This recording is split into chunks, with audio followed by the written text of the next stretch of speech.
Other Paths to Glory, adapted for radio by Alison Plowden from the novel by Anthony Price, with Tony Britton as Dr. Audley and Martin Jarvis as Paul Mitchell. Mr. Mitchell? Hmm? You are Mr. Paul Mitchell? I'm Mitchell, yes. What do you want? If you could spare us a few moments, Mr. Mitchell, I'd be grateful. My name is Audley, and this is Colonel Butler. The Imperial War Museum people said we'd find you in the Great War Documents Room. We think you may be able to help with a little problem we have. The museum? That's right. Mr. Crombie there told us where to find you. Yes, I know Alex Crombie. He said you were an expert on the 1418 war. Well, hardly an expert. But you are writing a book on it. On one piece of it, yes. I'm gathering material for a book, that is. Just so. Well, you see, our little problem relates to your war, Mr. Mitchell. Mm-hmm. We rather hoped you might be able to tell us something about this. And if you can't identify it, then perhaps you know. Oh, I can identify it. It's a piece of German trench map. Central Somme, October 1916. The railway track is the Albert-Bapaume line. The stream beside it is the Ancre. And those trenches at the top lead to Thiepval, if I remember correctly. You know the actual map? Well, I've seen it, certainly. The Somme isn't my special field, but I've done some work there in the past. While you were Professor Emerson's researcher? How did you know that? They told us at the War Museum. And I rather think I know your old tutor at Cambridge, Archie Forbes. Yes. Yes, he was my tutor. Are you at Cambridge, then? Not at the moment. Now, about this map, have you a copy of it here? Well, there may be one somewhere, but your best bet would be the museum. Yeah. What can you tell us about it in the meantime? Oh, it depends what you want to know. We lost one hell of a lot of men trying to take this bit of ground. This is just about where the Ulstermen attacked on July the 1st. Or maybe they were a little bit to the north. Is this anywhere near Beaumont-en-Mer? Not very far. But they're nowhere very far from anywhere on the Somme. Quite a small battlefield. You can walk from one end to the other in a day. Why? Do you know Beaumont-en-Mer? My father was there on July 1st. He was with the North East Lancashires. Of the Royal Lancs? They never got past the wire. No. So, there's nothing very special about the map. It's not a rarity. Well, not a rarity, no. I'd say more of a curiosity. But if you really want to know every last detail, you should talk to Professor Emerson. He's your man for the Somme. He's only just come back from there, as a matter of fact. From the Somme? He's been over there recently? Well, this is the best time of year to see the ground after the autumn ploughing. Why are you so interested in the Somme, Mr. Audley? I'm not writing a book about it, don't worry. I'm not worrying, but I'd still like to know what you're doing. And who you are, come to that. Let's just say I'm someone with a piece of German trench map, shall we? This professor of yours, Emerson, where would he be at the moment? No, what's all this about? You say Professor Emerson's the expert on the Somme. Is he at home? You tell me why it's so important, and I'll tell you where he is. Oh, we can find out easily enough. You'd just be saving us time, that's all. You sound like a policeman, Colonel. Perhaps I am one, Mr. Mitchell. But you don't intend to tell me? Our business is official, not personal. Will that do? His phone number's Farley Green, 21242. You mean he's at home now? You're sure? He was at home this morning. He said he was going to work there all day. Thank you very much, Mr. Mitchell. You've been most helpful. I'm most grateful to you, Mr. Mitchell. And we'll try not to bother you like this again.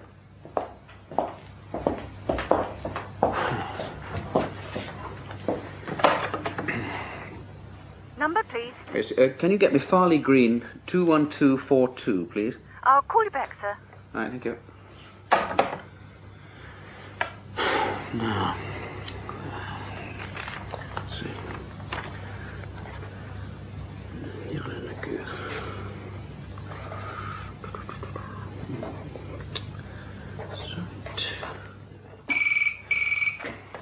Yes?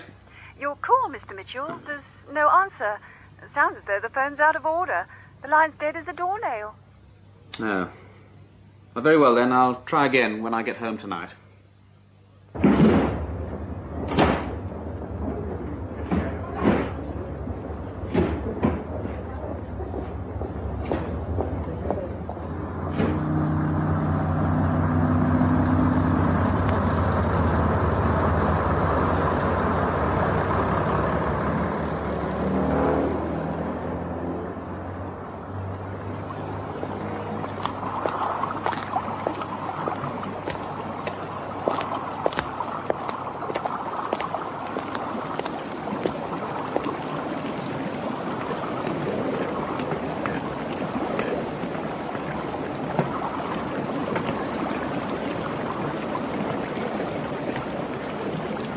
Mr. Mitchell? What? Who is it? It is Mr. Paul Mitchell, isn't it? Yes, but I don't understand. Oh, no!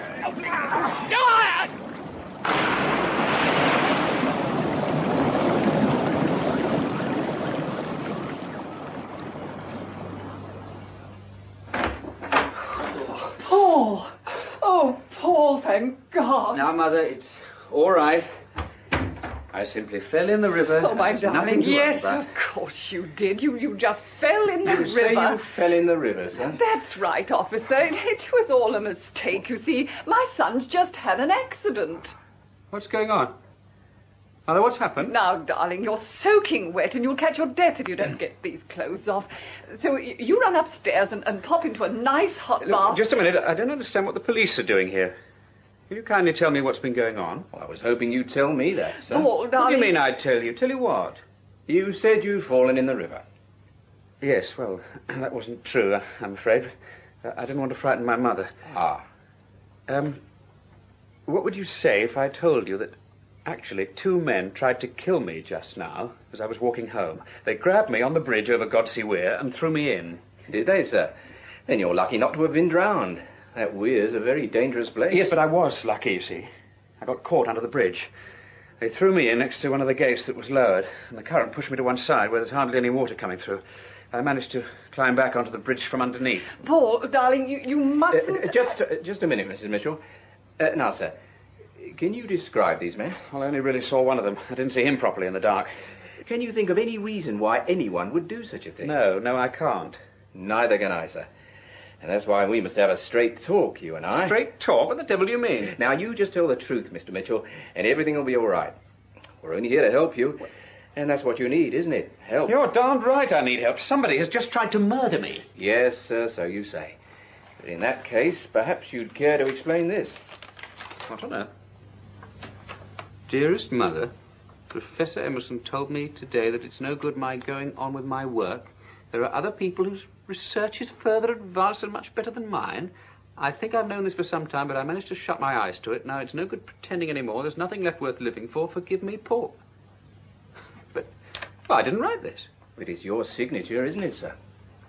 It looks like my signature, only it isn't because I didn't write it. Look, I can't prove I didn't jump in the river, but I can damn well prove that this is a pack of lies. You ask Professor Emerson. He'll tell you my research is going fine. I was talking to him only this morning. Oh, what's the matter? Mother, why are you looking like that? It was in tonight's paper, Paul. In the Evening Mail. What was? Then you haven't seen it? Seen it? Seen what? Professor Emerson's house was burnt down today. It was on the local news, on the radio, too. He died in the fire, Paul. Oh, my God. Oh, now who can that be? Oh, dear, I'd better go. You say you were talking to Professor Emerson this morning, sir. What time would that be? Oh, I went over on the early bus just before 9. I must have been with him about an hour. What's that got to do with... Paul, dear, there's a gentleman asking to see you. He's, a Dr... Audley. You must forgive me for intruding again, Mr. Mitchell. Oh. Has there been some kind of accident? No accident. You're a doctor, sir? Not of medicine. Here you are. Here's my card. Now, tell me what happened, Mr. Mitchell. I met 2 men on the Weir footbridge. They knew my name, then they threw me into the Weir. Or they tried to. Tried to? Well, they did.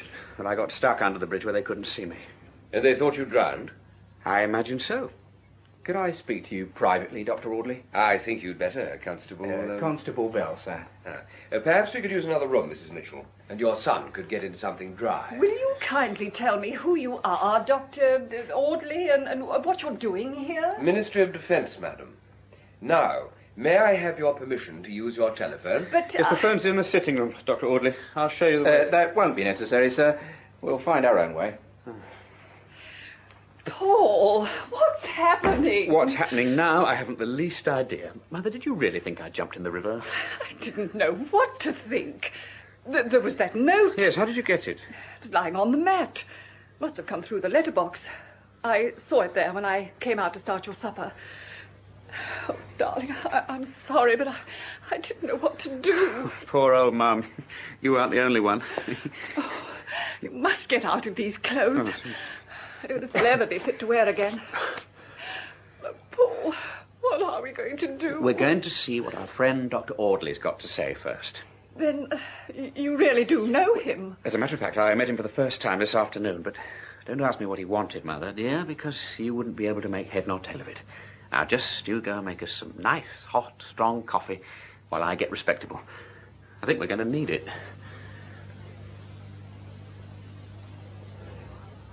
Dr. Audley, why does someone want me dead? You can't think of any reason? No. Then neither can I, yet. You've seen my suicide note? Oh, I have, yes. Most artistic. Now then, you got out of the river without anyone seeing you. You're sure of that? I made sure the two bastards who threw me in weren't there, if that's what you mean. But did anyone else see you as you were coming home? I came in the back way across the allotments. I didn't see a soul. It's pretty dark there, too. Good. So, this is what we do. Mrs. Mitchell's residence. Who's speaking, please? Who is it? One moment, please, madam. It's a Mrs. Tyler. She wants to speak to Mrs. Mitchell. She wants to know if there's any news of you, sir. Oh, Lord. She's a friend of my mother's. She's got a tongue like a cowbell. It'll be all over town by now that I've committed suicide. It will? Give me that phone. Mrs. Tyler? Good evening, madam. I think it would be best for you not to speak to Mrs. Mitchell at the moment. I'm afraid so, madam. No, there's nothing I can tell you just yet. We're doing all we can. Yes, I will most certainly give her your message. Thank you, Mrs. Tyler. Yes, I will. Good night, madam. Dr. Audley, would you kindly tell me what you're doing? I'm protecting your son, Mrs. Mitchell, or trying to. By telling lies? Not only telling them, spreading them too, I hope. Don't look so sad, Mitchell. Mrs. Tyler's doing our work for us, and far more convincingly than we ever could. Do you mean I'm supposed to be dead? Now, let's say missing, presumed killed, as you might put it yourself. God. As long as your would-be murderers think you're still in the river, they're not going to worry, providing we can get you out of here as discreetly as you got in.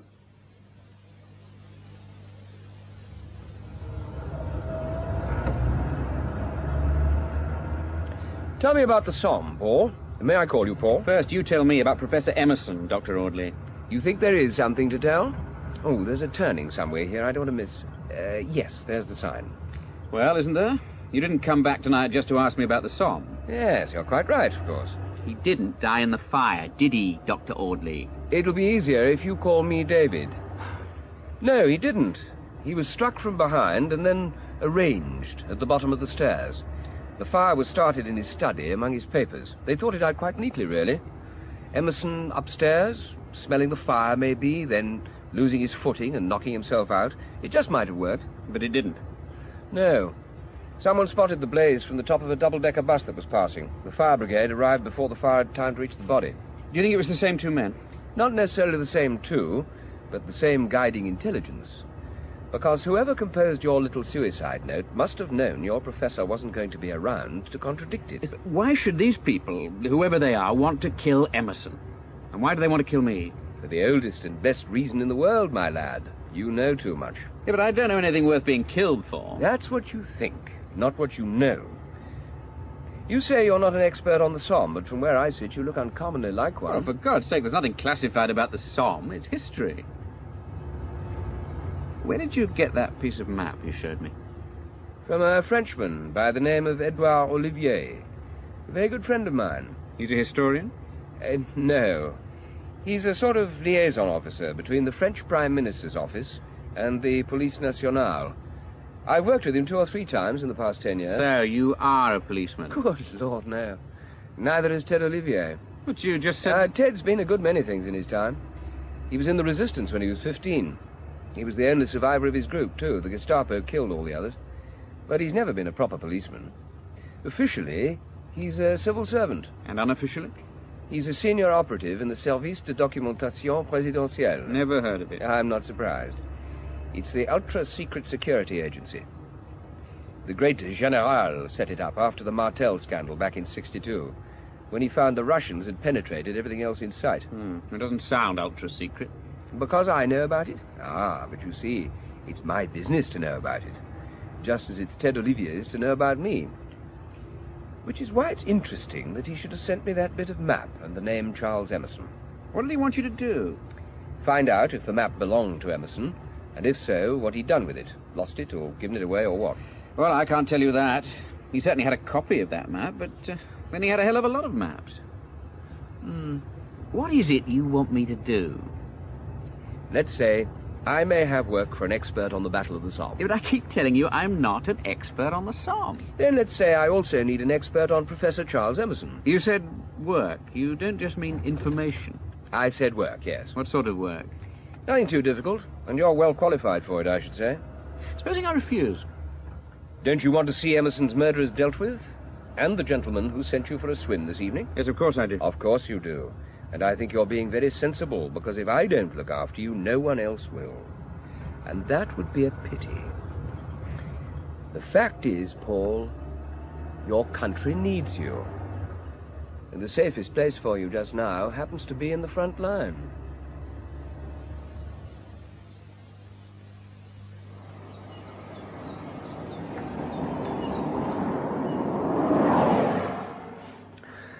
It's almost 11:30. Oh, don't worry, he'll be here on time. Jack's nothing if not punctual. Is he really a soldier? Jack Butler? Oh, yes, and a good one, too. We're not all frauds, you know.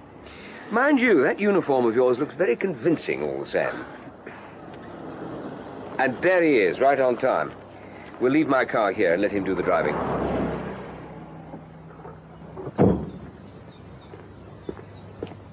Audley, what the hell are you up to now? Morning, Jack. Have you got those reports I wanted? Reports be damned. What the hell have you done to Mitchell? Mitchell? This is Captain Paul Lefevre of the 15th Royal Tank Regiment. Colonel? Lefevre? Spelt Lefebvre, but pronounced Lefevre. Necessity has once more been the mother of invention, and I have invented Captain Lefevre. Why? Why? Why do you think I arranged to meet you in this damned drafty lay-by? Because I like the open air? Well, I assumed you'd tell me in your own good time. And so I will. Or perhaps Captain Lefevre had better tell you. Go on, Paul. That's Elthingham down there, Colonel. So? I saw Charles Emerson twice this week.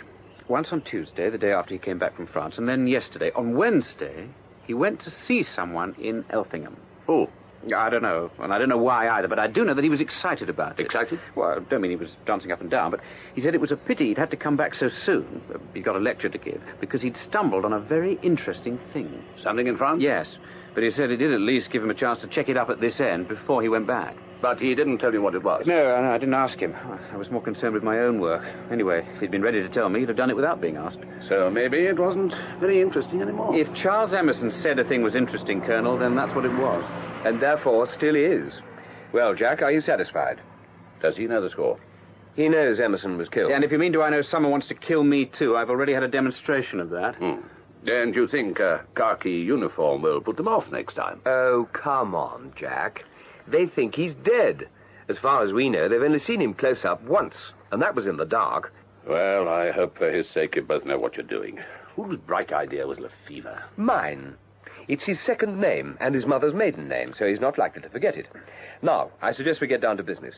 We've got an appointment in Elthingham with a Mr. Hutchinson, secretary of the local British Legion branch. The man Emerson went to see? Well, he may be, but I'd guess he's more likely to be the wrong generation. Come on, then. We haven't got all day. You can bring me up to date as we go, Jack.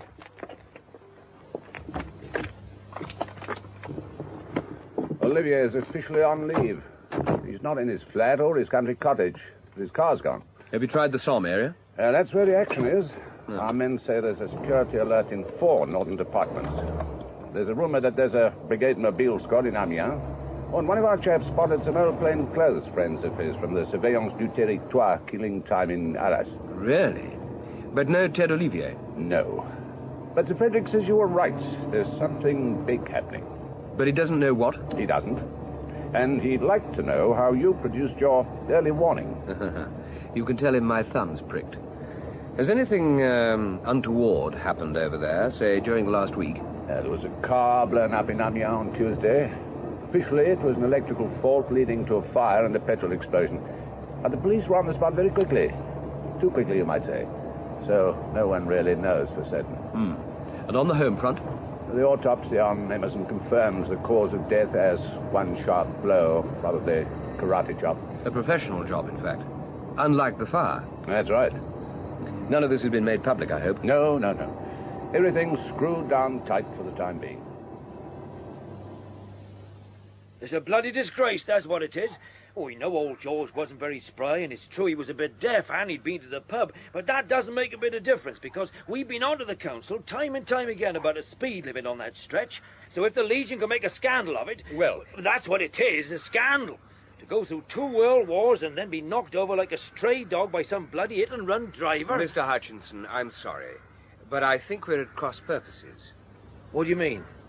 You're not from county headquarters, then? We are concerned with your veteran members, and I believe one of our representatives may have been to see you already, just a few days ago. Professor Charles Emerson. Well, there was a man, earlier in the week. A short man, with thick grey hair. Aye, that's him. Yes, that will be Professor Emerson. Wanted to know if we had any members locally who'd been on the Somme. And have you? Well, there was Fred Foster who died last year. He was in the Rifles. And Eddie Turner and Les Collins, but they're both gone now. The only other one was old George Davis. And Professor Emerson wanted to talk to Mr. Davis? Yes, went to see him, I believe. He was our oldest member. Joined up September the 1st, 1914. Would have been August the 4th, he used to say, if the squire hadn't told him to wait a bit. That was Sir Henry Bellamy. George was a keeper on his estate. And so was Fred Foster. They joined up together in the Rifles. And now he's been killed in a road accident, you say? Aye. When did it happen, Mr. Hutchinson? Last night, sir. George always went for a drink about 9 o'clock of a weekday. What about his next of kin? Was he married? Widower, sir. His married daughter lives in Canada. Who's looking after the funeral, then? Oh, the Legion will, of course. Unless General Lee Woodhouse wants to come in. I'll be getting in touch with him this evening. General Lee Woodhouse? Our county president. He lives just over the hill at Wellingbourne. He was George's old company commander.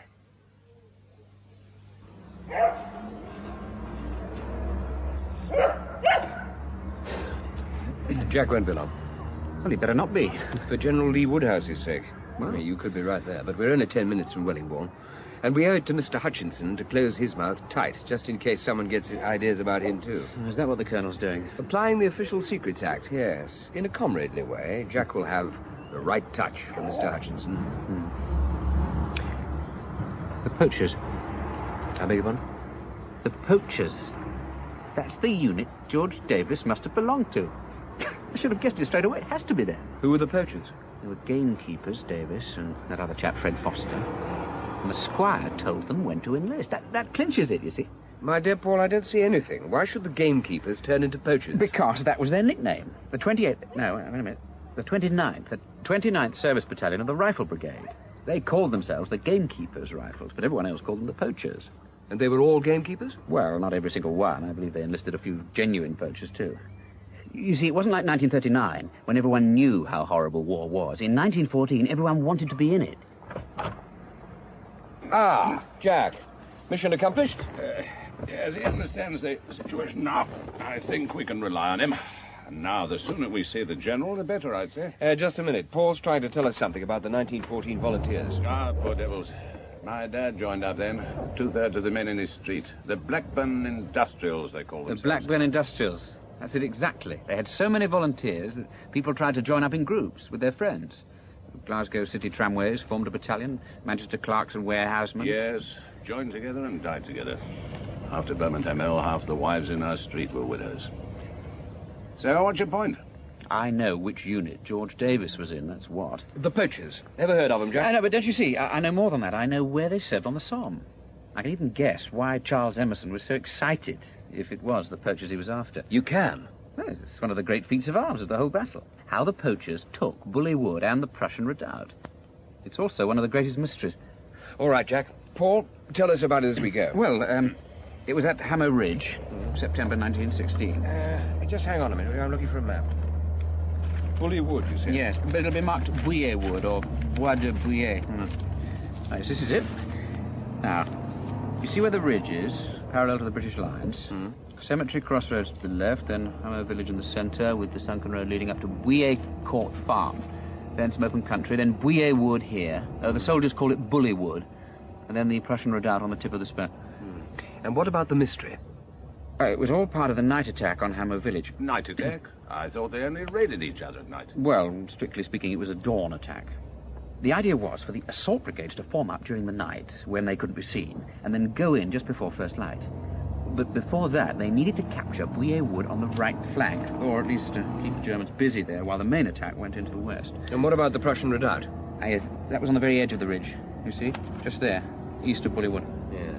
And how did that figure in the attack? Well, it didn't. It was too strong to be attacked, they reckoned. It was built into the ruins of the Chateau de Bouillet with ravines north and south. Cobra just behind the German front line, and the north one, Rattlesnake, was where their reserves used to mass.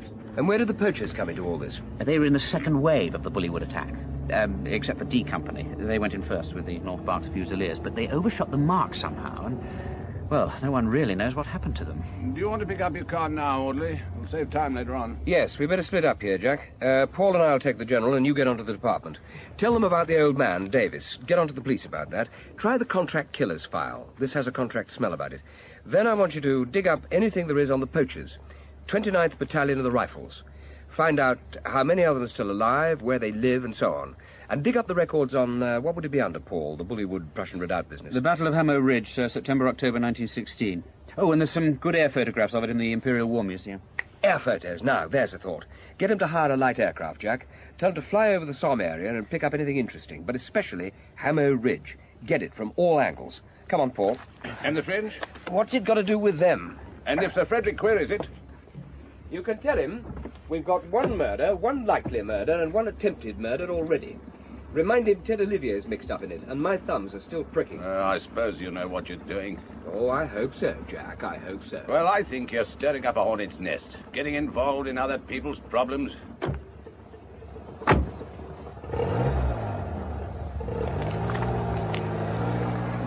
Your shares don't seem to stand very high at the moment. Jack doesn't like me very much. He disapproves of the Homo Orleanensis in general. But he sees himself in some sense as my nursemaid, which in a way is what he is. So he gets uneasy when I'm out of his sight. The nursemaid may not love the little master. She doesn't let him reach through the bars and prod the lions and tigers if she can help it. And the little master can't resist prodding lions? Let it wake him up a bit. Are we going to prod a lion now? General Lee Woodhouse? Oh, I hardly think so, Paul. Very old lion, ain't we? And on our side of the bars. No, it's the snakes in the grass we've got to watch out for.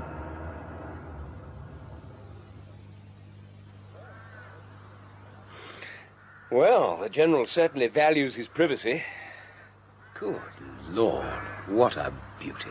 What? The house. Look at it. Early Tudor, practically untouched, too. Yes. And on the site of something very much older. See that dumpled line over there? Mm-hmm. That's the remains of a moat, for sure. The ground never lies, you know. You can't put a spade into it without leaving a mark. Mm. What's the matter, Paul? Are you surprised that I should be interested in old buildings? A little. But it's not that. Look, Dr. Audley, David, I mean, what are we really doing here? Doing? We're going to see General Lee Woodhouse. At least I hope we are. Yeah, but why? What happened in 1916, what happened on Hamo Ridge, have anything to do with what's happening now? I mean, it's crazy. No, I wouldn't say that. The past is always waiting to take revenge on the present. What about buried treasure, for instance? Now, there's our killer for you. Well, there's no goddamn treasure buried on the Somme. Just 1 million Dutch shells and 500,000 dead soldiers. Oh, I agree. But the past has a way of catching up on us. As a historian, you should know that. Yeah, but Colonel Butler said French security was out in force. Well, that's got nothing to do with 1916. That's happening now. I know it is. And I'm guessing Charles Emerson saw something or someone he shouldn't have done. But in a place which interested him for quite a different reason. A 1916 reason. You mean he didn't know what he'd seen? In 1916 terms, he knew. It excited him so much that he started digging around here in England at once and planned to go back to France as soon as he could.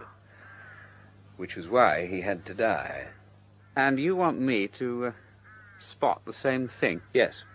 Because whatever it is, it won't mean a thing to me, but it will to you. And I'm betting it'll excite you just as much. And then what? Well, that'll be the moment of truth, I hope. Because when you see what Emerson saw, I think I'll see what he missed. Dr. Orley and Captain Lefevre. Come in, gentlemen. Come in. Take a pew. Thank you, General. Oh, first you must have a drink. Will you see to it, Captain? Certainly, sir. Excuse me if I don't join you, but I'm rationed to 1 glass a day. I do prefer to take that in the evening. Thank you. Whiskey, please, Paul. Not too much. Well, take regiment, Captain Lefevre? What? Oh, yes, sir. Where stationed? Germany, sir. Leave or duty? Duty. Special duty.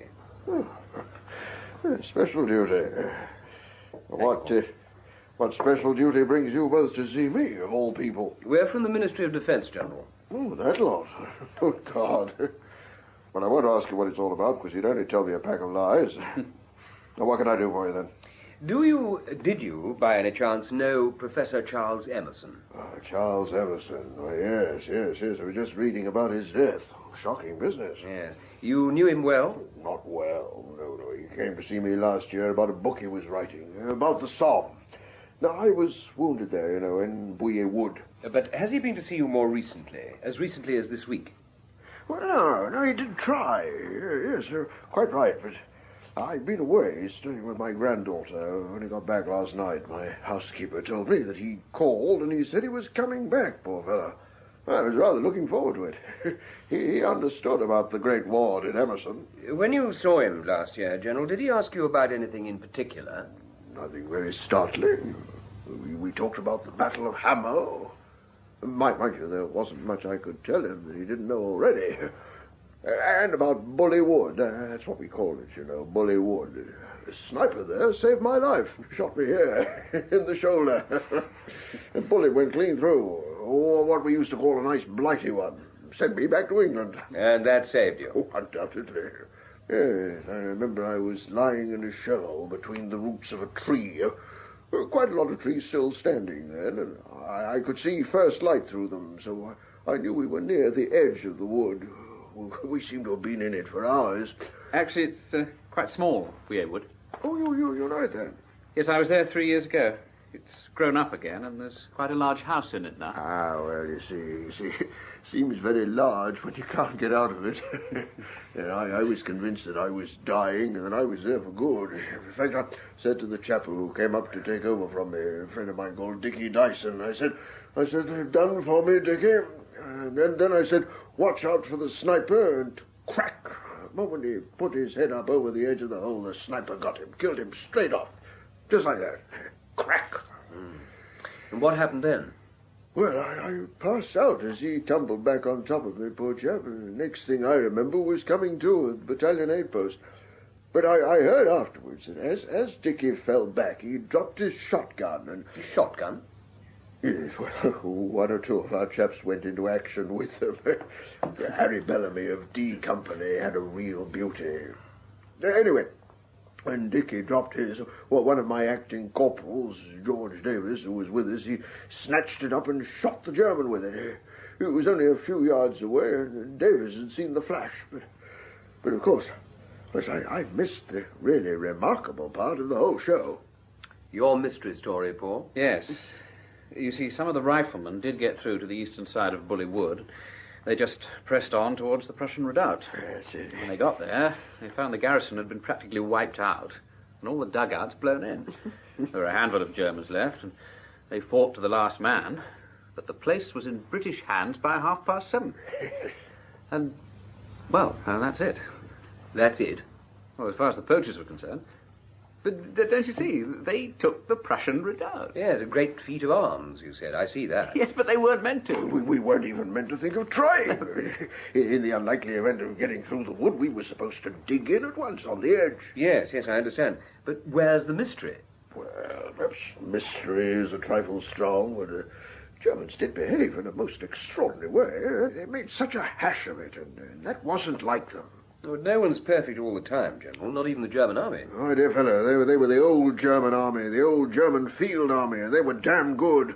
Dug like moles, fought like tigers. But that morning it was different. They should have counterattacked us in the wood, but they didn't. They should have reinforced the redoubt as soon as we were in the wood, but they didn't. They shelled the redoubt themselves before we got there, knocked the blazes out of it.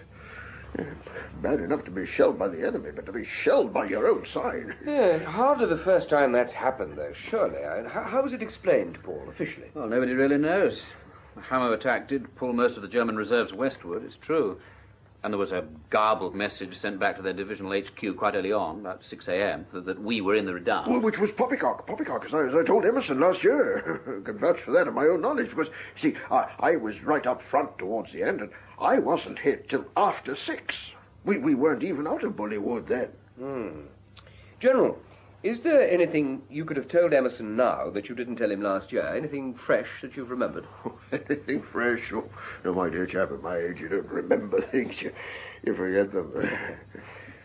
And in any case, you couldn't have told him about the Prussian redoubt. Well, no, if it's the Prussian redoubt you want to know about, then you should ask my old sergeant. At least he was my sergeant the next year at Ypres. He was an acting corporal then. The man who shot the sniper with Dickie Dyson's shotgun. George Davis. Lives over at Elthingham. His memory's much better than mine. George Davis. And, failing him, who else? Are there any other poachers still alive? Yeah, one or two. Not many of us left now, you know. But George Davis is your man. Besides, you can see him straight away, and you won't be able to talk to the others till the end of next week. Oh, why's that? Because they're over there at the moment. First week in October every year. 191st Division, Old Comrades Association, goes back to the battlefields. Now, you understand what you're supposed to be doing, Mitchell? Yes, I think so, Colonel. You'll be met at Arras. Cord's Coaches, the outfit that runs these Old Comrades trips, has been briefed to expect you. Then you'll have the rest of today and most of tomorrow on your own to have a look at the ground. Especially Hammer Ridge. Especially Hammer Ridge. But that's your affair. You know what you're looking for. At least, I suppose you do. And if anyone asks questions, you're waiting to meet a party of Somme veterans and act as conducting officer, all part of a public relations exercise. What about you, Colonel, and Dr. Audley? Oh, I shall be there. I'm flying to Brussels to join the tour somewhere around Ypres. Oh. As for Audley, he's the law unto himself. If he wants you, he'll make contact his own way. He enjoys playing hide and seek. Well, that's your flight. You better get going. Got everything? Yes, thanks. Off you go, then. Go, Mitchell. Yes, Colonel. Good luck. Thank you. To gate number 6.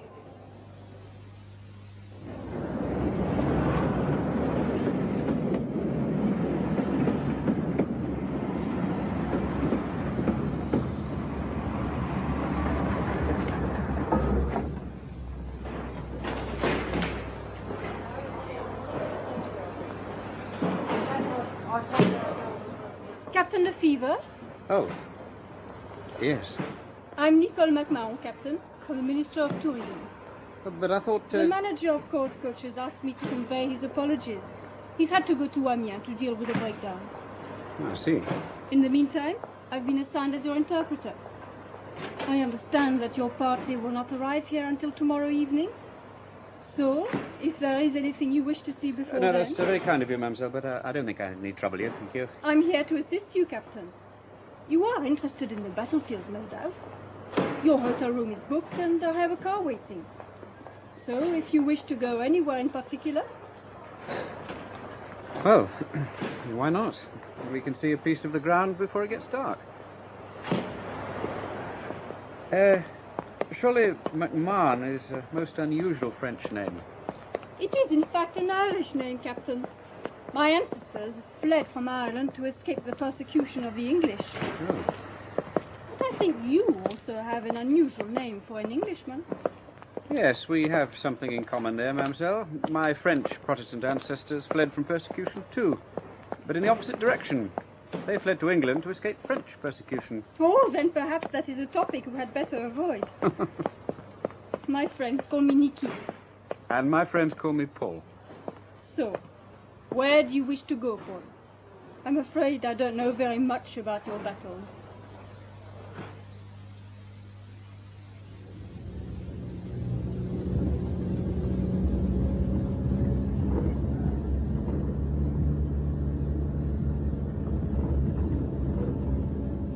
There you are, Nicky.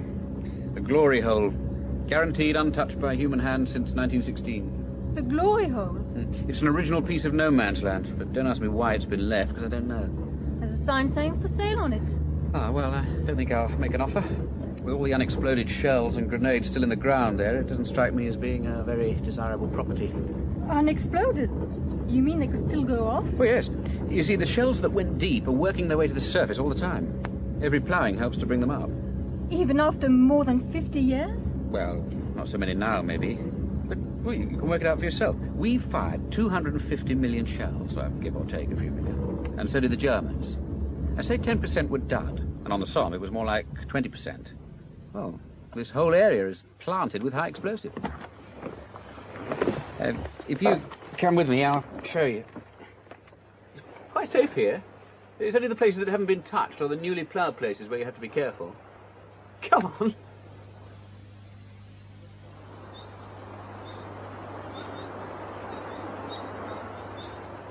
Look, that's the Loch Nega crater. That's what 60,000 pounds of ammonal does when you explode it underground. You get a big hole. A big hole? When they first blew it on July the 1st, it was 100 feet deep and 450 feet across. The 10th Lincolns are in there somewhere. The Grimsby Chums battalion. They started out in 1914 as a volunteer company raised by a grammar school headmaster from his old boys. And this is as far as they got. How can you be so cold-blooded about it? Cold-blooded? Doesn't it mean anything to you? Don't you feel anything when you come here? Well, what should I feel, Nicky? The pity of it. No, it's not a fair question. Mort pour la patrie. That's how we justify it in France.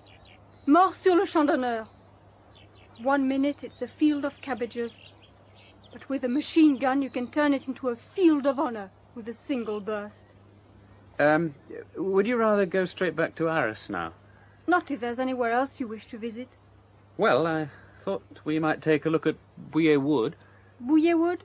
Yes, it's the one place my old soldiers will want to see for sure.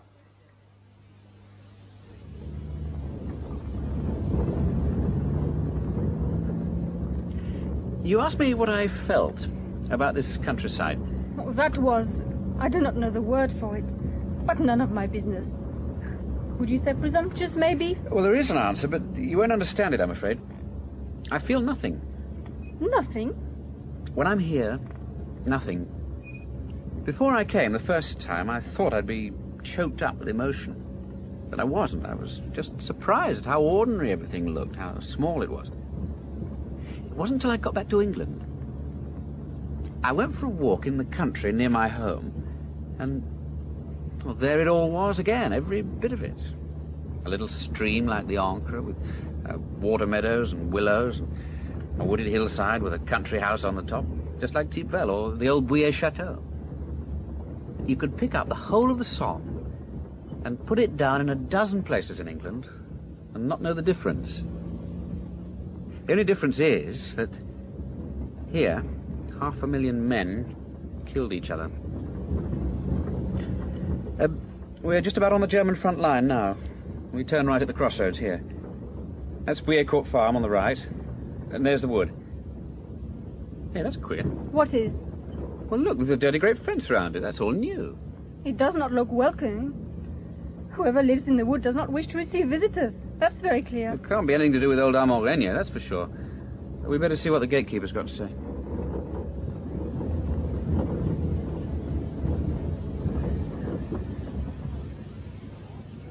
Monsieur? I'm a friend of Monsieur Renier. I wish to see him. Monsieur Renier no longer lives here. What? Well, then who does? I wish to speak to the owner of the property. It is private. Yes, I can see that. I wish to go to the house and speak to the owner. It is private, monsieur. There is no entry. Well, who is the owner? This is crazy. Paul, you get nothing out of him. We'll see about that.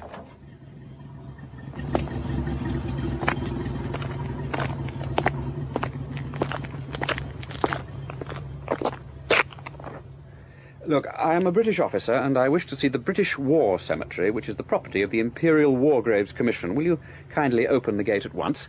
The war cemeteries are beside the village, monsieur. No, I don't mean those cemeteries. I want to see the Prussian Redoubt Cemetery. I also wish to see Bouillet Wood. I'm sorry, monsieur, the wood is private property. For the cemetery on the far side, you must return to the public highway and drive round. There is a path from the road. Yeah, all right, but I should still like to have the name of the new owner. In Monsieur Regnier's time, visitors to the cemetery were always permitted to use this driveway.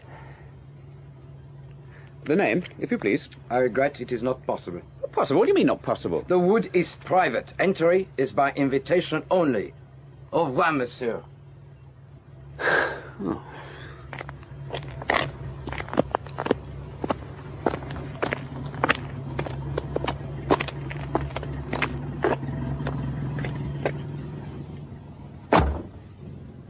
No good? Oh, I don't know what they're playing at.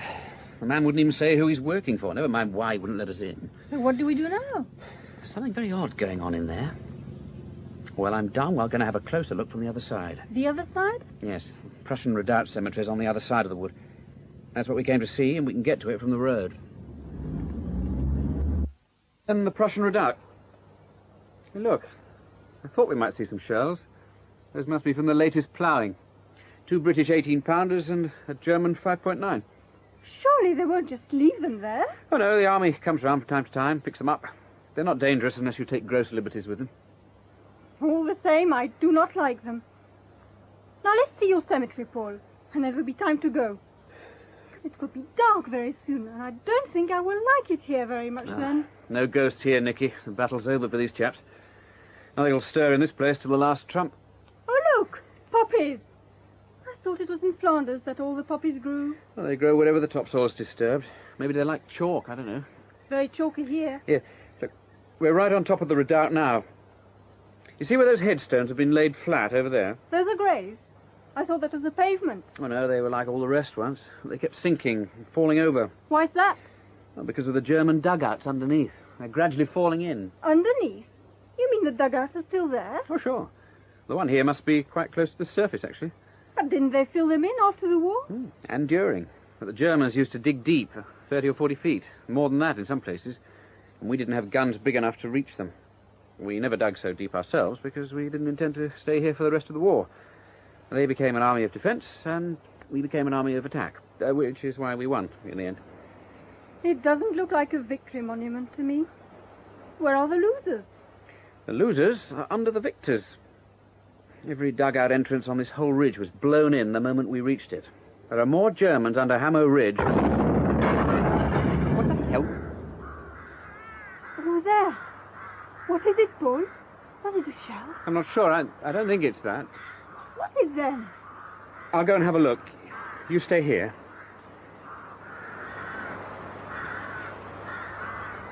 Can you see anything, Paul? Go back, Nicky. What's the matter? Oh, God. Nicky, go back. For Christ's sake, don't come down here.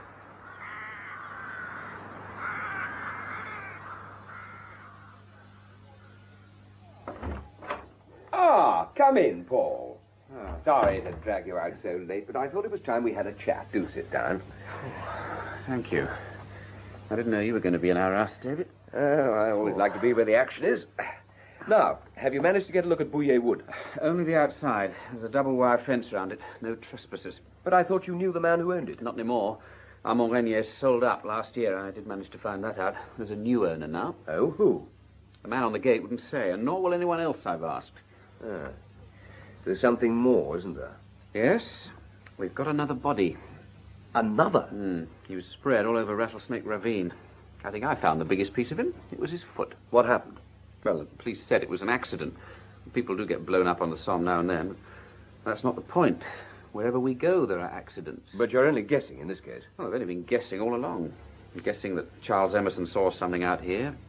But maybe he didn't see anything. Maybe someone told him something or showed him something.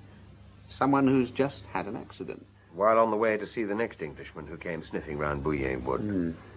And meanwhile, the police are happy with their accident? Oh, that was just for my benefit. They wanted me out of their hair. They don't like strangers on Hammer Ridge, alive or dead. Yes. And the French aren't letting anyone overfly the area. Oh, by the way, I've got something for you here, Paul. A special present. Present? This book. Have a look at the pictures. They're rather good. With the tanks at Cambrai, the war diary of Sergeant Frank Briggs. Take a look at the pictures. Hey, that's odd. Well? I don't understand. Don't understand what? This picture, there are two men here. I could swear I've seen them. When? Well, it's impossible, but I could swear I saw them this afternoon. Which two? Show me. Is this the picture? In billets before the battle? It's top left standing. He was the man on the gate at Bouillet Wood. Corporal J. Manson? And the other one? Bottom row, second from the right, Sergeant Ogilvy. Ah. And where did you see Sergeant Ogilvy? Well, in Rattlesnake Ravine this evening. While the police were talking to me, this man, or his double, came over and listened. He didn't say anything. I thought he was some sort of official, a sort of Home Office type. I see. Well, you've got a remarkable memory for faces. Look, what's all this about? I told you this was a special present.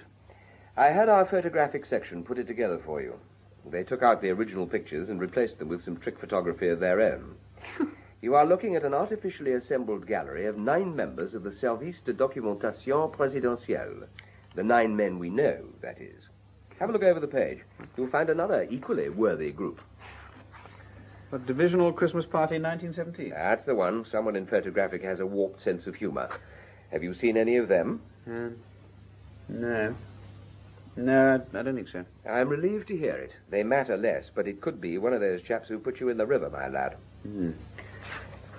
No, I've never seen any of them. Oh, well, never mind. Keep the book with you. Anybody going through your belongings wouldn't give it a second glance. And if you spot a face you think you've seen, you let me know. Double quick. How will I keep in touch with you? Oh, that won't be any problem now. The wraps are off. Well, you mean they know about us? Certainly. And they want us to know they know. The SDP, that is. When Sergeant Ogilvy carefully showed you his face, he was serving notice to me that he wanted us to come out of the bushes. Well, who is he then? That, my dear Paul, is Ted Olivier. Ah. I wasn't absolutely sure he was in charge of this operation, but he was obviously expecting me. Oh, God. Don't look so sad, Paul. You've done splendidly. No one could have done better. And if you want a job with us when this is over, you've got it. You can finish your book, and you can have sabbaticals for other books. Don't answer me now, just think about it. Now, we make contact with Olivier. How?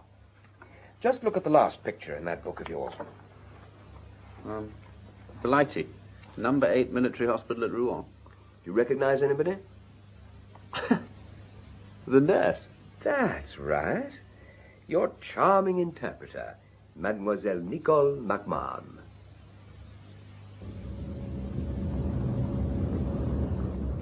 So that's the famous Butte de Valencourt, the tomb of a Gallic chieftain slain by Caesar. Am I right? Oh, I don't know about Gallic chieftains, but there's a hell of a lot of Durham light infantry buried hereabouts. Yes, and Germans and Dutch and Spaniards, I shouldn't wonder. Yeah. Dutch and Spaniards, Dr. Audley? Yes, it's your frontier, mademoiselle. You've been fighting here for a long time, long before old Bismarck reinvented Germany. Yes, if blood makes the corn grow, it should stand shoulder high in these fields. We must be getting close to Hamo Ridge. We're almost on it, but we're approaching from the German side, and the rise in the land isn't so obvious from the north. Ah, then this would be the German line. That's right. And there's the wood. Good Lord, the gates are open. We're expected. Yes, a double fence. I take it there are dogs loose in no man's land at night? Or is it sown with nasty little mines, mademoiselle? I'm afraid I haven't the least idea, Dr. Audley. Dogs for choice, I'd guess. In fact, dogs for sure. Well, Paul, Bullywood's a strong point again, all right. Okay, stop the car here.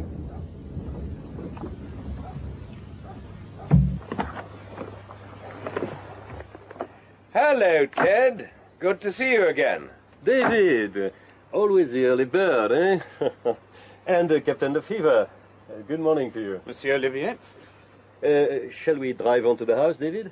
I was on my way to meet you there. If it's all the same to you, Ted, I'd prefer to stretch my legs a bit. Oh, of course. Not enough exercise is a curse of our age. And our age particularly. All that raga playing muscle wishes to retire and turn itself into fat. It betrays us both. Oh, you've got yourself a fine and private place here, Ted. We like it, we like it. Rare thing these days, privacy. A jewel beyond price. And now someone's trying to steal it. What makes you think that? Because there are too many damned bodies around, for one thing. We've got 3. 3? The man you wanted us to see, Emerson, a young man called Mitchell, and an old soldier. 3 innocent men, Ted. Your privacy's getting too expensive for us. Did you talk to Emerson? Talk to him? Everyone we want to talk to has an accident before we can get to him. Well, you wanted me and you got me, but I want some answers. Give me the questions. This is a neutral house, right? Right. You've got a meeting here, and the security angle's going sour. Is that it? We think something's up. What's a neutral house? Oh, it's really very simple, Paul. You have a summit meeting in public, with the television cameras and the press and all the rest of it. And everybody wants to know who won. One side's got to be seen to win or lose, and if neither does, it's just as bad. So, they set up the neutral houses. If two countries have a problem, they simply approach a third for the key to a neutral house, somewhere nice and private where they can slip in and out with no questions asked and top security guaranteed. How long have you known? That this was a neutral house? For sure, not till a moment ago. France is a popular country for these meetings. Now, this place is just right. A biggish house, screened from direct sight, off the beaten track, but not too isolated, close to the Paris motorway. And I've no doubt there's a helicopter pad tucked away in the woods somewhere. Made for the job, the whole setup. Okay? Yes, I understand. More or less. Good. Now, come on, Ted. Why did you call me in? Because I can trust you, my friend. I know you will not go shooting your mouth off. So what's the problem? Well, a few days ago, one of our agents spotted someone he knew not far from here. Someone I know? Oh, I would think not. The man is a former pied noir known as Turco. But you would know the type. You have them in Ireland. A hitman? Yes. Then you've got trouble. What did your agent do? Well, it was in a village near Amiens. They were both in cars. Our man turned round and followed him, but Turco must have been on the lookout. And someone's car got itself blown up. The devil? How much do you really know? Oh, unfortunately, just that. Whose car was it? Turco's. He ran out of road on the edge of town. Our agent was approaching the car when it exploded. Another few meters, and he would have been caught by it himself. He was disconcerted. I don't wonder. He assumed Turco was still inside. By the time he learned otherwise, it was too late. I see. Resourceful fellow, Turco. He caused a diversion to cover his escape, and reckoned on destroying whatever it was in the car he didn't have time to take with him. Right, Ted? You still aren't being straight with me, are you, my friend? Just, how much do you know? Only what you have told me, and I'm having to work damned hard for that. Oh, come on, David. I didn't say there was anything in the car. And you didn't say that I had to act stupid. Oh, for God's sake, man. You sent us a charred map of the Somme battlefield, and I give you one bottle of fine cognac to a pint of lukewarm beer. It had the name Charles Emerson on it, and you got it out of Turco's car. Now, if you just come clean for a moment, we could do business. Business? What business has your country got in this? I told you, 3 dead bodies, dead Englishmen killed in England. That makes it our business. Now, the map was left in the car. What else was there? Does the name Charles Lancaster mean anything to you? Charles Lancaster? You're not a devotee of la chasse, are you, David? You know, poof, poof. 2 pheasants for the pot. A shotgun? Yes, but not any shotgun, the Rolls-Royce of shotguns. We took it to a gunsmith in Paris. It was only slightly damaged in the explosion, and still he almost wept. He said English guns were the finest in the world, and that Charles Lancaster was the best of the finest. Did he know who it was made for?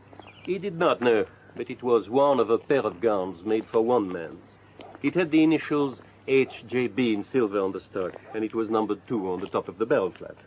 And valuable, of course. HJB. Yes, Paul.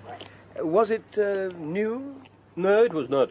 The gunsmith dated it to the turn of the century, about 1903, he thought. Practically a museum piece, then.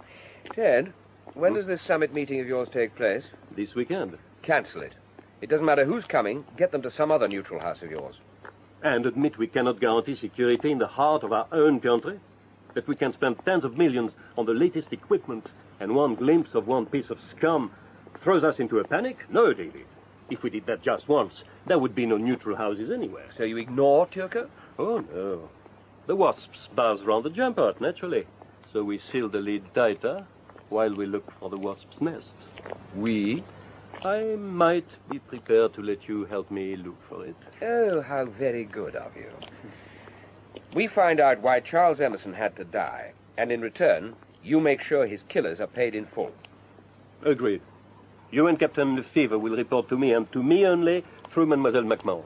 Trust nobody else, your side or mine. Okay, Ted. You've got yourself a deal.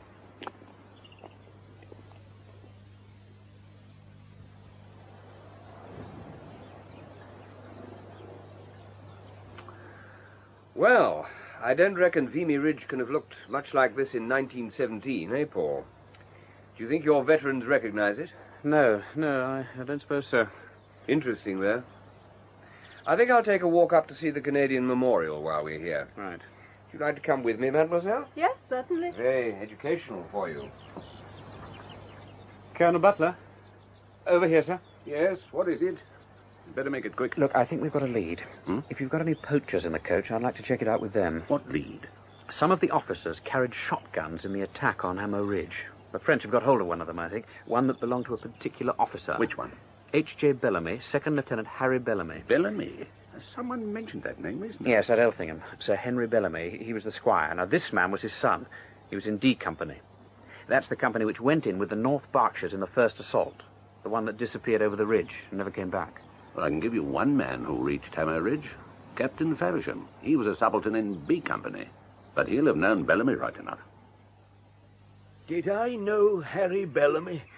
For a brief time, just under 2 years, I knew him very well. Being in the same battalion's like being in the same family, if it's a good battalion. And yours was a good one. Oh, good, but not the best. We were rank amateurs, beginners. But you captured the Prussian redoubt. Accident, Colonel, mere accident. Hamo Ridge was a triumph of incompetent gallantry. Well, that sounds a little harsh. Oh, true, though.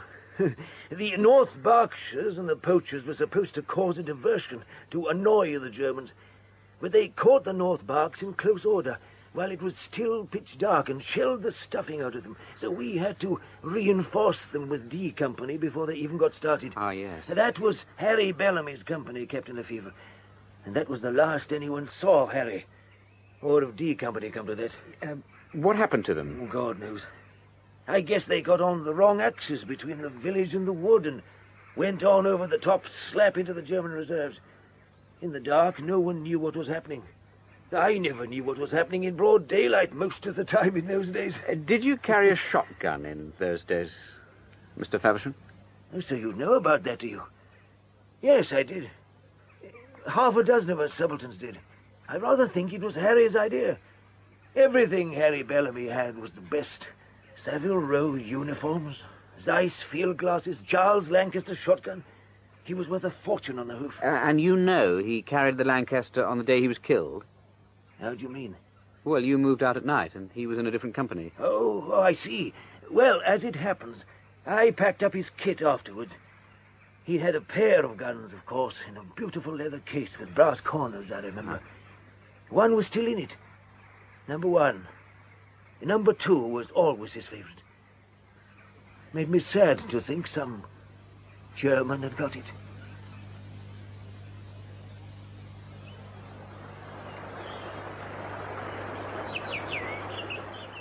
Paul, our time's nearly up. This time tomorrow, the summit meeting will have started. Yes. Why did you bring us here? What is so special about this little river Ancre? Well, this is where Emerson came last week. He must have stumbled on some new piece of evidence about the battle and realized what it meant. I'm damned if I can see what it might have been. But the poachers weren't here. No, they weren't. And it is the poachers who matter. The man with the gun, Sous-Lieutenant Bellamy, and the man with whom he disappeared. D Company. D Company, yes. Supposing they had taken the Prussian redoubt, would that not interest Professor Emerson? Yes, but they didn't take it. The other companies took it. We know that. And they came through the wood to do it. As far as we know, Bellamy's men never even got to the wood. But couldn't they have come round the back of it? Into the ravine? No, it's not on, Nicky. There's too many Germans, too few English. Too few to attack the redoubt, anyway. And there isn't a shred of evidence. But the gun, the Sous-Lieutenant's gun. Oh, that's evidence of assault, but it's not what I mean. Look, just suppose Bellamy did all you say. Suppose D Company did attack the redoubt from the rear. No, it still doesn't help us. But it would have interested Professor Emerson. That's what you're looking for. Yes, but I can see what Paul's driving at. It would have grabbed Emerson, but it wouldn't have mattered a damn to anybody else. You mean maybe we've been barking up the wrong tree, Paul? I'm not sure. Somehow I don't think we're wrong. Nor do I. And nor did they, by God. Nobody kills the way they've been killing without a damn good reason. Whatever Emerson found out, it was dynamite. Could someone have offered him that Charles Lancaster? Offered to sell it to him? Did he buy souvenirs? Well, not unless they went with information. He'd have wanted to know where it came from. Provenance. Provenance? What's that? It's the archaeologist's first question, mademoiselle. You show him an old coin or a potsherd, and he'll be able to tell you what it is because that's his business. But what he'll want to know is where you found it. That's its real value to him. And it'd be the same for Emerson. The gun would make him ask a question. But we don't know who answered it. Etienne Jarras. Damn it, why didn't I think of him before? Etienne Jarras? Yes, he lives at Vaux, just beyond the ridge. It's a garage run by two brothers. Emerson always bought his petrol there. And they're interested in the war? Well, Etienne is. And he's not just interested. He's got an incredible collection of stuff from the battlefield. He buys what he can get hold of. So if anything turned up, it'd come to him? Yes, the other brother's married, but Etienne's a confirmed bachelor. He spends half his time... Come on. I think we'd better go and see for ourselves.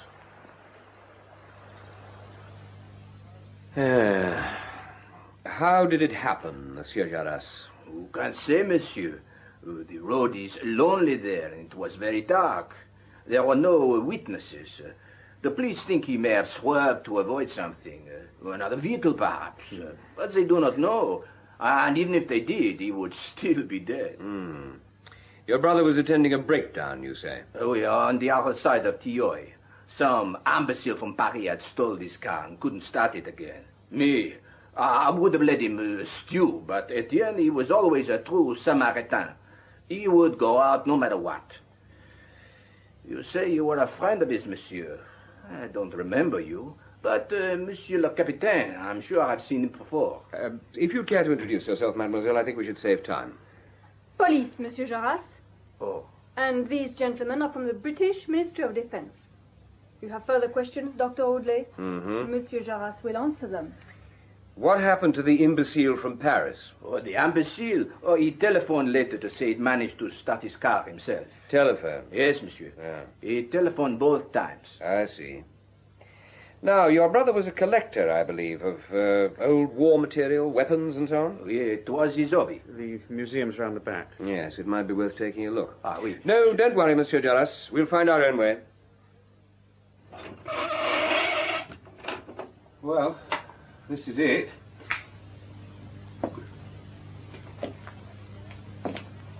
Good God Almighty. And he was a bachelor. He's too pregnant for words, I think. I don't know about Freudian, but it certainly wouldn't do back in England. They'd have this lot of him in no time. And he'd probably get 6 months for possession. Look at that Maxim gun. What a beauty. But there is nothing here for us. Paul? Oh, the door was unlocked, the safe's open. I don't even know what I'm looking for. And the age of miracles is long past. Yeah. I have the distinct impression that whoever's behind this business knows exactly what he's doing, which is more than we do. We're just picking up the pieces. Well, they didn't come for the weapons anyway, that's for sure. No, none of them can work. They're all rusted up. What the deuce is this thing? That? Yeah. It's a sawn-off Lee Enfield. Someone's taken 12 inches of barrel, 6 inches of butt. Used for trench raiding, probably. Well, it's certainly in working order, to smooth as butter. Yes, but he got that when I was here before. It came from... Yes, Paul? The age of miracles. It isn't past after all.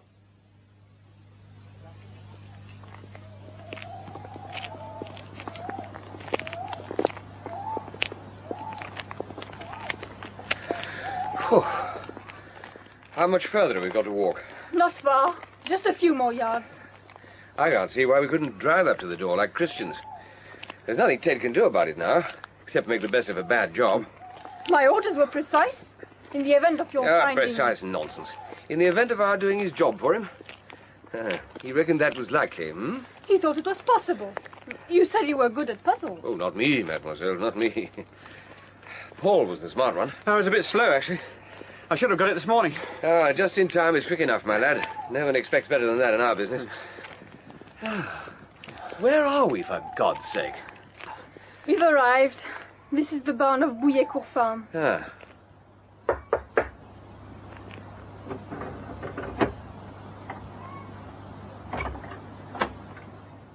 Entrez. Vite! Vite! David, Captain, we have been waiting for you. Hell you have. And we've been tramping half across France in the pitch dark because of your crazy orders. You said it was an emergency. No emergency. No? Then what? No emergency, so long as you hold your summit somewhere else. This is no time for little jokes, David. You have found something? We surely have, Ted, but I think it ought to come from you, Paul. Go on, man, put him out of his misery. Tell him about the chalk and the cheese. Yeah, this whole ridge is rotten with tunnels, like a piece of cheese. Tunnels? It's a chalk ridge, you see, perfect for tunnelling. Dry and clean and very little timbering needed. You see, galleries in chalk don't fall in. They'll still be there in 1,000 years. And if there are galleries under Hammer Ridge, then the seismic equipment you've got plugged into the ground to listen for digging won't register a whisper, because the tunnels were there already. If there are, you mean you don't know for sure? Oh, for God's sake, Ted, everybody who could have told us has had his mouth shut. Paul, tell him how the poachers took the Prussian redoubt. Right. They got into the German tunnels. They must have come round the north of the wood where the ravine starts. Well, that's where the entrances must have been. Well, just a handful of men in those tunnels could have caused chaos. They'd have been enough to block them anyway, and they'd have stopped the Germans getting their reserves up. That's why they started shelling their own people, maybe. They wouldn't have known what the hell was happening. Captain, how do you know this? How can you know it? Well, it was the shotgun. You said it was only slightly damaged in the car explosion. Yes, that's right, but... So it must have been undamaged before. The weapons they dig up out here are usually rusted to hell, but there is one way a weapon can survive. If it's in a deep dugout or a tunnel. We saw one less than an hour ago, a British trench rifle. Mm-hmm. Etienne Jarras bought it from the foreman of a motorway construction gang, and he'd found it in a German dugout on the Hindenburg line. A deep one. It was as good as new. Jarras asked him if there was anything else down there, and the man said, "We can let you have a complete German if you like." Apparently there were 70 of the poor sods intact. And that's how someone found Harry Bellamy under Hammer Ridge, armed with a Charles Lancaster shotgun marked HJB. Yeah. And you've deduced all these from one weapon? But it was a weapon which meant something to Emerson. And I wouldn't mind betting it wasn't the only thing he was shown. Identity, disc, personal belongings. Enough to tie the gun to its owner and make Emerson think of tunnels under Hammer Ridge. But there is still no proof. Proof? Man, are you crazy? You've got to call this meeting off. You haven't any choice. No? No choice at all. Sorel, hier is pas What's up? Easy now. Now, just a moment. Just stand quite still, Captain. What? I never carry a gun, Ted. You know that. Neither does Lefevre. Oh, I know, but never is a big word. Now you, Captain. Good enough. Now, mademoiselle, your bag, if you please. Just the one little pistol, I think? Yes. So now we can all relax. No choice. I'm glad you said that, David, because I want you to know that what I must do now fills me with sorrow. Although I have no choice, I shall never cease to regret the necessity. Never is a big word. But in this case, I think you may be right. My poor David, you thought I had gone crazy, eh? You see, I didn't think anyone else could know what was on the Hammer Ridge, but I had to be certain. And if anyone could find out, it was me, and you could rely on me to bring the answer straight back to you. There's a lesson for you, Paul.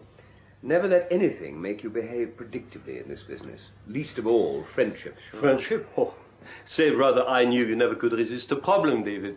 Especially one that didn't concern you. Well, we all make mistakes. Even you. Oui, c'est vrai. I have made 2 serious ones. It never occurred to me that Turco would explore the galleries and find something of value. Turco? Yes, mademoiselle, Turco was mine. It was Turco who offered the gun to Jarras, and the gold cigarette case, among other things. There was even a letter the young officer had written the day before he died. Unfortunately, Turco didn't understand what it all meant, only what it might be worth. And Jarras offered it to Emerson? Well, he knew Emerson was here. He thought at least he would be interested. But he was only interested in where the stuff came from. He offered 1,000 francs for a mark on his map to show where it had been found. Of course. That was when Turco started to worry about what he'd done. So he took the map. He had enough wit to say he didn't know exactly where it had come from, but he would try and find out. And your second mistake? You found Captain Lefevre, another military expert who knew Emerson well. Our information was that there was only one, the young man Mitchell. Whom you had killed? With regret, but in war, there are always casualties. But whose war, Ted? Whose war? France's. Of course. Liar. Traitor. You are a child. Not a traitor. A child in a very old and wicked world. You can be forgiven for not understanding. It's a neutral house. We've given our word, a solemn undertaking. I understand that. Save your breath, mademoiselle. This has nothing to do with France. France doesn't need to use characters like Turco. The late Turco, I presume? I imagine it was Turco who blew himself up so conveniently in Rattlesnake Ravine. You were always good at guessing, David. Oh, give me a start and I'll guess you right back to Moscow or Peking or wherever. Depending on who's meeting who in Bouillet Wood tomorrow. Ted, it won't work anymore, whatever you've got cooked up. Don't you see?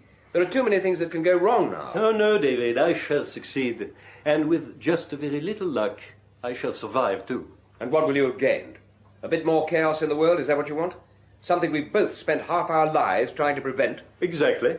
Half our lives and a little more chaos. Only this time, perhaps, more than a little. But why, for God's sake, why? Because our way is wrong. And their way is right? Who is they? When we were young, it was us and them, but now we are all the same, all them, and all wrong. When I realized that, I knew I had spent my life trying to repair something not worth repairing. So I have stopped being a repairman. Now I'm in the business of demolition. Captain Lefevre, you have been so very clever. Would it interest you to know that you are standing not 2 meters from the entrance to my tunnel? On the floor in the corner, you will find a trapdoor. Go and see for yourself. Thank you. Looks promising, doesn't it? Then open it. Go on, Captain. It's not too heavy, and there's a hook on the wall to hold it. A cellar. A large cellar, too. The Gestapo were pleased when they found the trapdoor back in 43.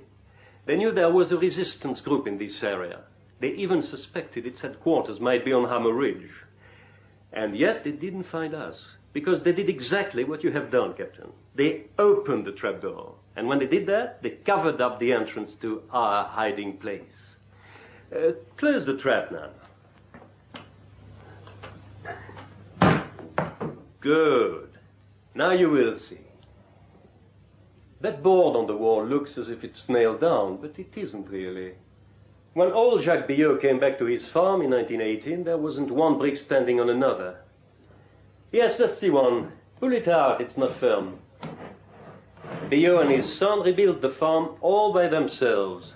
He came on this shaft when he was digging the foundations for the outer wall. He was a prudent man, old Billot. He remembered the past, and he didn't trust the future.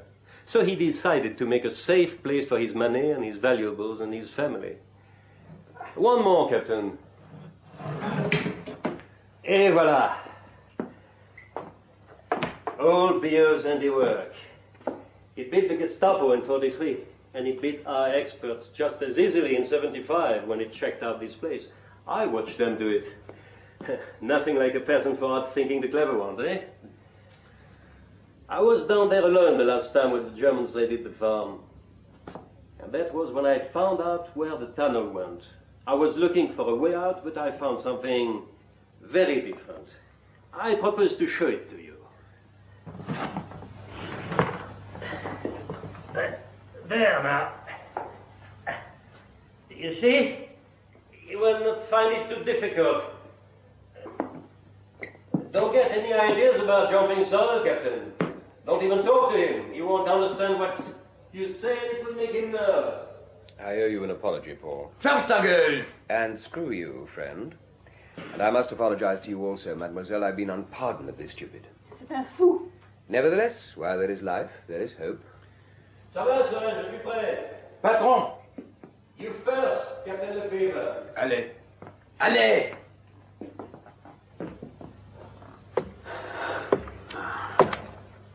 Come on, Captain. No time to admire the scenery. Oh.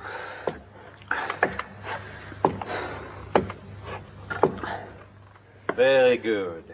Now I want you to stand to the left of the ladder. I have a stand gun, a gift from Britain 30 years ago, but none the worse for its age, I do assure you. Turn and face the wall, please. That's right. Mademoiselle MacMahon, come down now. Don't move, Captain.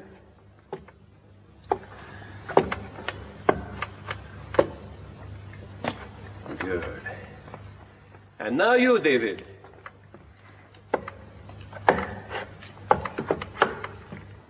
Easy, David. Easy, for God's sake. I can't even stand up straight. I can see why the Germans gave up these spiked helmets. Against the wall with the others. That's good. You are all being sensible. So, tu es prêt? Oui, patron. So, now we will go for a little walk. You first, Captain, then Mademoiselle, and you, David, last but not least. Now we go. I will set the pace, and when I say stop, you will stop immediately, Captain. One step too far and I will fall. Make no mistake about that. Do you understand? I understand.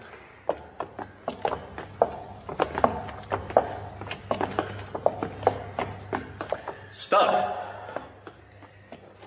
We take a little rest here. Just ahead, on your left, there is an opening, Captain.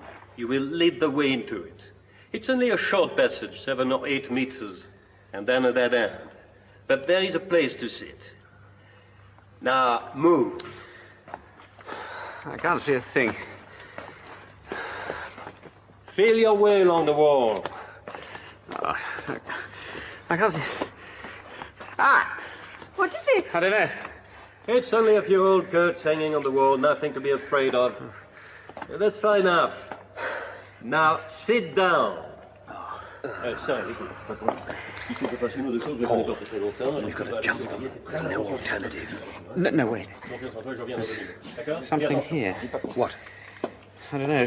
Something hard. Huh? Christ! What is it? In these coats. A grenade, I think. What? Look. Cover me. Take his attention. Monsieur Sorin, monsieur, excusez-moi, mais j'ai envie de pisser. J'ai envie de pisser, mais pas en face de mademoiselle. Asseyez-vous. Sit down, David. You'll get us all shot. Have you got it? Yes. Give it to me. No, I'll do it.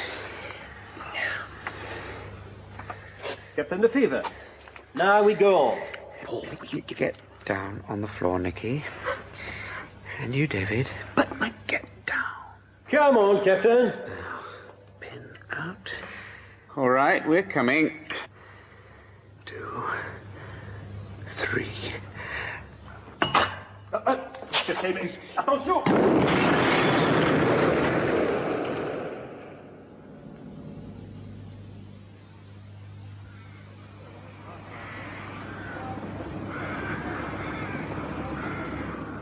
Colonel Butler! I thought you'd gone back to England. Couldn't you keep away, Mitchell? You're a glutton for punishment, I'll say that for you. Now, what do you mean? Your handiwork, man, your handiwork. Always tell me. But it's all sorted out this end. You needn't come back. I haven't come back. I'm supposed to be showing the poachers round the Prussian redoubt, remember? So that's why Audley couldn't get through to you this morning. We wondered where you've got to. Where is Audley? In Paris by now with the McMahon woman. There's the devil to pay down there, I can tell you. I've got a message for you from him. Message? You killed 2 men last night. How certain were you that grenade would go off? I didn't know. It all depended how careful the battalion bombing officer had been back in 1916. He was in a British waistcoat carrier, you see. If it was on the top line in 1916, if the base plug had been treated with Vaseline and so on, and remember, it was absolutely dry in that tunnel. You thought it would still work? There was a fair chance, yes. How do you feel about it now? I don't know what you mean. How do I feel? There wasn't any choice. Oh, there's always a choice. Not at the time, maybe, but afterwards, sometimes you... There wouldn't have been any afterwards for us, for God's sake. If you mean, do I regret it? Do you? Why the hell should I? No reason at all. You did what came naturally to you. But now you'd better get these old men off this hill and right away from here, double quick. They shouldn't be here at all. Why not? They've got more right to be here than anyone alive. Then if they want to stay that way, get them out of here. There's enough explosive under this ground to blow us all halfway back to England. Explosive? Yes. Well, you didn't get around to discovering what Olivier had in store for this afternoon's meeting, did you? 100 tons of aminal, or whatever the Germans used in 1916. All packed in airtight tins and sandbagged in, ready to blow. The French reckon it would have blown, too. Olivia thought so, anyway. His detonator was set for 6 p.m. Yes, it would have blown all right. So, that's why the Germans held Bully Wood so lightly. And why they didn't counterattack. They must have planned to draw the attack into the wood and then blow it to Kingdom Come. Probably from some nice deep dugout in the Prussian redoubt. Only Harry Bellamy and his poachers spoilt the plan. Well, you're the expert. It would have been the end of the summit conference anyway. And the wood, and all 3 of you. Yes. You said you had a message for me. Oh, yes. I gather Audley's already offered you a job, but he thinks last night's affair may put you off. So, as of now, you've got a week to make up your mind. Then he'll be getting in touch. But I don't believe it has put you off. I think you've already decided, haven't you? Decided? Yes. Yes, I think I have, Colonel.